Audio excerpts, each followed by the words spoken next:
अगले साल होने वाले लोकसभा चुनाव को लेकर सभी दलों ने अपनी रणनीति के तहत चुनावी मैदान में उतरने की तैयारी को अमली जामा पहनाना शुरू कर दिया है। ऐसे में बिहार में सत्तारूढ़ महागठबंधन में शामिल प्रमुख घटक दल जेडीयू ने भी अपनी सक्रियता बढ़ा दी है।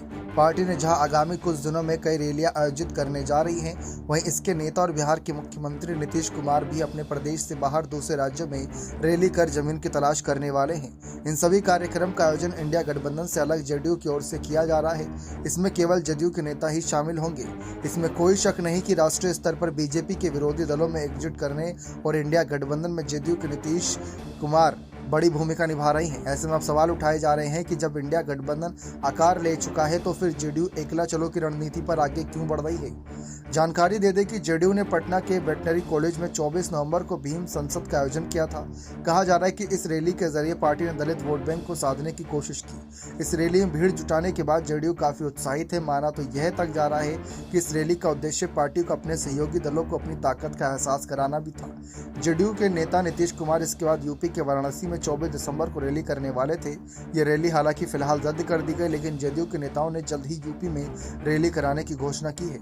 जेडीयू इसके बाद अगले साल 2024 में 21 जनवरी को झारखंड के रामगढ़ में और उसके बाद 24 जनवरी को पटना के वेटनरी ग्राउंड में भी एक रैली का आयोजन करने वाली है। लेकिन ये तमाम रैली इंडिया गठबंधन से अलग है। जेडीयू के नेता और प्रवक्ता नीरज कुमार कहते हैं कि पार्टी गठबंधन में है, लेकिन सभी राजनीतिक दलों को अपना जनाधार बढ़ाने का हक है।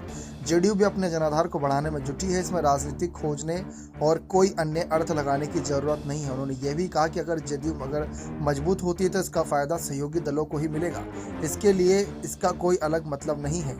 इधर राजनीति के जानकार अजय कुमार कहते हैं कि जेडीयू फिलहाल विधायकों की संख्या के मामले में प्रदेश में तीसरे नंबर पर है। अगले चुनाव में पार्टी अपनी इस स्थिति को बदलने की भरसक कोशिश करेगी। हालांकि वह यह भी कहते हैं कि नीतीश कुमार आरजेडी के साथ आने के बाद कई मौकों पर असहज होते रहे हैं। ऐसे में माने जाते हैं कि पार्टी के कद को बढ़ाने में भी जुटे हैं, जिससे समय पर आने पर कोई बड़ा निर्णय लिया जा सके। बहरहाल इसमें कोई शक नहीं कि बिहार की राजनीति में नीतीश कुमार की पहचान माहिर खिलाड़ी के रूप में रही है। ऐसे में एकला चलो की रणनीति का क्या परिणाम निकलता है ये तो आने वाला समय ही बताएगा। लेकिन ये बात तय है कि अगर एकला चलो की रणनीति के तहत आगे नीतीश बढ़ते हैं तो ऐसे में सबसे बड़ा झटका कांग्रेस को ही लग सकता है। बने रहे चैनल के साथ। बहुत बहुत धन्यवाद।